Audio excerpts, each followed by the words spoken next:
انجیل کے خادم، مسیح کے بدن کے متحدہ ارکان کے طور پر ہمیں خدا اور ایک دوسرے کی خدمت کرنی ہے، ظاہری اور غیر ظاہری دونوں، دنیا کو یسوع مسیح کے ذریعے خدا کی محبت اور فضل کا پیغام دکھانا ہے۔ میں مشل ہوں۔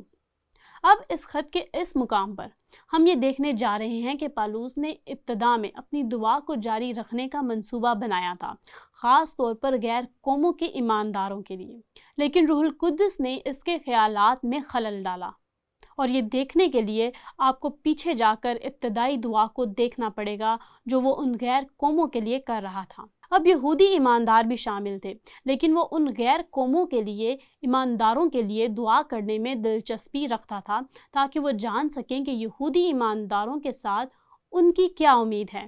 تو آئیے تسلسل قائم رکھنے کے لیے اس دعا کا جائزہ لیں۔ یہی وجہ ہے یا ترجمہ کیا جا سکتا ہے، اس سبب سے میں بھی اس ایمان کا جو تمہارے درمیان خداوند یسوع پر ہے اور سب مقدسوں پر ظاہر ہے۔ آپ کو وہ الفاظ یاد ہیں، ایمان، امید اور محبت، لیکن یہاں اس نے ایمان اور محبت کا ذکر کیا ہے۔ اس نے کہا، تمہاری بابت شکر کرنے سے باز نہیں آتا اور اپنی دعاؤں میں تمہیں یاد کیا کرتا ہوں۔ اب پالوس نے کیا دعا کی؟ خاص طور پر اور غیر قوموں کے ایمانداروں کے لیے، تمہارے دل کی آنکھیں روشن ہو جائیں تاکہ تم کو معلوم ہو کہ اس کے بلانے سے کیسی کچھ امید ہے۔ اب ہم جانتے ہیں کہ سیاق و سباق سے ان کی وہی امید تھی جو یہودی ایمانداروں کو تھی، لیکن انہیں یہ نہیں سمجھنے میں دشواری ہو رہی تھی کہ ان کی امید وہی ہے جو ان کے یہودی ایمانداروں کو تھی، جو کہ ان کے ساتھی یہودی ایماندار تھے، تاکہ تم کو معلوم ہو کہ اس کے بلانے سے کیسی کچھ امید ہے اور اس کی میراث کے جلال کی دولت مقدسوں میں کیسی کچھ ہے، اور ہم ایمان لانے والوں کے لیے اس کی بڑی قدرت کیا ہی بے حد ہے، اس کی بڑی قوت کی تاثیر کے موافق۔ اب وہ اس دعا پر عمل کرتا ہے۔ آپ کو یاد ہے، یہ سمجھنے کے لیے کہ ہم سب مسیح میں ایک ہیں، یہودیوں اور غیر قوموں، کوئی جدائی نہیں ہے۔ اور اب باب 3 میں آتی ہوں۔ آپ دیکھیں گے کہ وہ اپنی دعا جاری رکھنا چاہتا ہے، اس کے خیال میں یہی ہے۔ تو وہ کہتا ہے، اس وجہ سے، اب یہ وہی بنیادی جملہ ہے جو اس نے باب 1 میں استعمال کیا تھا، جو وہ کہتا ہے، جس وجہ سے جب سے میں نے تمہارے ایمان کے بارے میں سنا ہے، وہ تسلسل قائم کر رہا ہے۔ اسی سبب سے میں پالوس، جو تم غیر قوموں والوں کی خاطر مسیح یسوع میں قیدی ہوں۔ دیکھیں اس کی توجہ کیا ہے، تم غیر قوم والوں کی خاطر۔ اور پھر وہ رک کر کہتا ہے، شاید تم نے خدا کے اس فضل کے انتظام کا حال سنا ہوگا جو تمہارے لیے مجھ پر ہوا، اور اس طرح ہمارے پاس ایک اور خیال ہے، اور وہ اپنے بہاؤ میں رک جاتا ہے اس سے پہلے کہ وہ اپنی بلاہٹ کی وضاحت کے لیے دعا جاری رکھے، اور یہ ہے، یعنی یہ کہ وہ بھید مجھے مکاشفہ سے معلوم ہوا، چنانچہ میں نے پہلے اس کا مختصر حال لکھا ہے، اور وہ اسے اس خط میں پہلے ہی تسلسل سے بیان کر چکا ہے، جسے پڑھ کر تم معلوم کر سکتے ہو کہ میں مسیح کا وہ بھید کس قدر سمجھتا ہوں۔ اب بنیادی طور پر وہ لوگ جو افسس میں ہیں، چونکہ وہ کلیسیا قائم کرتے ہوئے 3 سال تک وہاں تھے، سمجھیں گے کہ اس کی ایک خاص بلاہٹ تھی، اور اس نے کئی بار دمشق کی راہ کا تجربہ بیان کیا بھی، اور لوگ مسیح کے پاس اس کی گواہی کے نتیجے میں آئے، اور وہ کیسے غیر قوموں کا رسول کہلاتا تھا، لیکن آپ نے دیکھا وہ حساس ہو رہا ہے،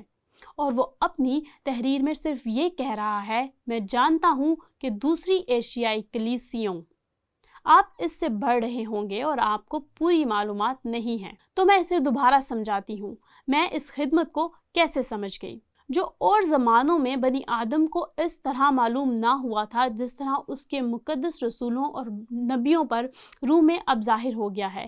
یہ صرف مجھ پر ظاہر نہیں ہوا تھا، یہ پطرس اور یعقوب اور یوحنا اور دوسرے رسولوں پر بھی ظاہر ہوا، لیکن خدا نے مجھے بلایا، اور اس نے مجھے ایک یہودی ربی کے طور پر تبدیلی کے ذریعے دمشق کی سڑک اور عرب میں 3 سال ظاہر کیا، جہاں وہ یسوع کا شاگرد بننے کو گیا تھا۔ اس نے کہا، میں نے سیکھا کہ غیر قومیں میراث میں شریک ہیں۔ یہی ہے، ہم میراث میں شریک ہیں۔ آپ دیکھتے ہیں کہ یہ خیال خط کے ذریعے کس طرح بہتا ہے۔ ہم ہیں خوشخبری کے وسیلے سے میراث میں شریک اور بدن میں شامل اور وعدوں میں داخل ہیں۔ یہ یہودی ایماندار اور غیر قوموں کے ایماندار نہیں، یہ علیحدہ ہیں۔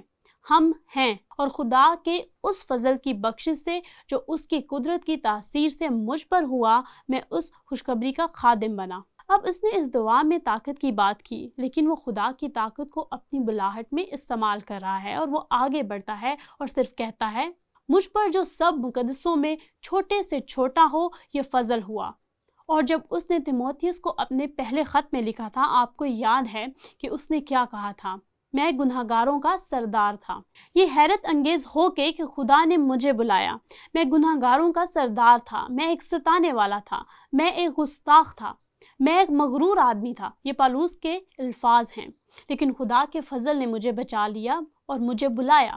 مجھ پر جو سب مقدسوں میں چھوٹے سے چھوٹا ہوں، یہ فضل ہوا کہ میں غیر قوموں کو مسیح کے بے قیاس دولت کی خوشخبری دوں، اور سب پر یہ بات روشن کروں، یہودی اور غیر قوم دونوں، کہ جو بید ازل سے سب چیزوں کے پیدا کرنے والے خدا میں پوشیدہ رہا، اس کا کیا انتظام ہے، اور وہ بید کیا تھا جو رسولوں پر آشکار کیا گیا تھا۔ اب کلیسیا کے وسیلہ سے خدا کی طرح طرح کی حکمت معلوم ہو جائے۔ ایکلیزیا مسیح کا بدن، اور یہاں وہ علمی طور پر استعمال کر رہا ہے کلیسیا کے وسیلے سے حکومت والوں اور اختیار والوں کو جو آسمانی مقاموں میں ہیں۔ شیطان اور اس کی بدروحوں کے لشکر اس ناقابل یقین مظاہرہ کو دیکھ رہے ہیں، اور شیطان کے حتمی مقاصد میں سے ایک کہ خدا کے خاندان کے اندر اتحاد اور محبت کو ختم کرنا ہے، اور پالوس اس پورے خط میں اس مسئلے کو حل کر رہا ہے۔ ہم یسوع مسیح میں ایک ہیں، اور ایک بار پھر یہ دلچسپ ہے کہ یسوع نے اس سے بات کی تھی، اور میں نے اس سے پہلے ایک اور پیغام میں نشاندہی کی ہے، لیکن یسوع نے رسولوں سے کہا، کچھ وہ واقعات ہی بھول گئے۔ یوحنا 16:10 اچھا چرواہا وہ یہ کہتا ہے، اور میری اور بھی بھیڑیں ہیں جو اس بھیڑ خانہ کی نہیں۔ وہ دوسری بھیڑیں کون ہیں؟ غیر قومی ایماندار۔ یہ بھیڑ خانہ یہودی تھے، یہودی ایماندار۔ مجھے ان کو بھی لانا ضرور ہے۔ کیا آپ خوش نہیں ہیں کہ پالوس نے یہ لکھا؟ کیونکہ میری آواز سننے والے آپ میں سے اکثر غیر قوم ہیں، ہم دوسری بھیڑیں ہیں، مجھے ان کو بھی لانا ضرور ہے، اور وہ میری آواز سنیں گی۔ پھر ایک ہی گلہ اور ایک ہی چرواہا ہوگا۔ چلیے عملی سوال کے بارے میں سوچتے ہیں، اور میں آپ کو بہت سادہ انداز میں جواب سے متعارف کروا سکتی ہوں۔ ہر مقامی کلیسیا کن عملی طریقوں سے کر سکتی ہے، اور یہ اہم ہے کیونکہ دنیا محبت اور اتحاد و یگانگت کو کیسے دیکھتی ہے، وہ اسے عالمگیر کلیسیا میں نہیں دیکھ سکتے۔ یہ پینتیکوست سے لے کر کلیسیا کے آغاز تک جب یسوع ہمیں اس دنیا سے لے جاتا ہے، وہ اسے مقامی کلیسیاؤں کے ذریعے دیکھتے ہیں، اور یہی وجہ ہے کہ پہلے ہی اس اصول میں جس کا ہم نے افسیوں میں مطالعہ کیا ہے، میں نے اس حقیقت پر توجہ مرکوز کی ہے کہ ہمیں مقامی کلیسیاؤں کے حوالے سے سوچنا چاہیے۔ پالوس یہاں جو کچھ کہہ رہا ہے اس کو اطلاق کرنے کے لیے اگرچہ وہ ہر بار اس لفظ کا استعمال کرتے ہوئے عالمگیر کلیسیا کا حوالہ دیتا ہے، تو کن عملی طریقوں سے ہر مقامی کلیسیا دنیا کے سامنے ظاہر کر سکتی ہے کہ خدا نے اپنے بیٹے یسوع کے ذریعے تمام لوگوں کے لیے نجات کا راستہ مہیا کیا ہے؟ ٹھیک ہے، پالوس جب باب 4 پر آتا ہے تو اس سوال سے بات کرتا ہے، اور میں اسے صرف آپ کے ساتھ شیئر کروں گی کسی حد تک اصولوں کی پیروی کے لیے نقطہ آغاز کے طور پر۔ اس نے اس خط کے باب 4 میں لکھا، پس میں جو خداوند میں قیدی ہوں۔ جب اس نے یہ خط لکھا تو وہ قید میں تھا۔ یاد رہے کہ اس نے پہلی بار قید میں سے 4 خط لکھے تھے۔ ان خطوط میں سے ایک یہ خط تھا جو افسس کو گیا تھا، غالباً پالوس کے خط۔ اس نے کلیسیا کو لکھا، اس نے واضح کیا کہ یہ ایک مقامی کلیسیا تھی۔ اس نے فلیپیوں کو لکھا، اس نے بہت واضح کیا کہ یہ فلیپی کی کلیسیا تھی، مقامی کلیسیا تھی۔ وہ اس کلیسیا میں مختلف افراد کا ذکر کرتا ہے، اور پھر اس نے فلیمون کو شخصی طور پر خط لکھا جو کلسے کی کلیسیا میں تھا۔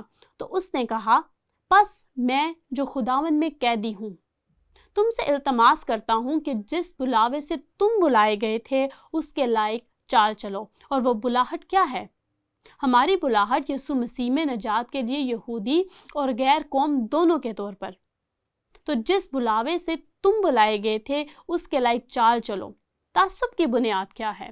فخر، تکبر، یعنی کامل فروتنی اور حلم کے ساتھ تحمل کر کے محبت سے ایک دوسرے کی برداشت کرو۔ اور یہ ایک اہم بیان ہے۔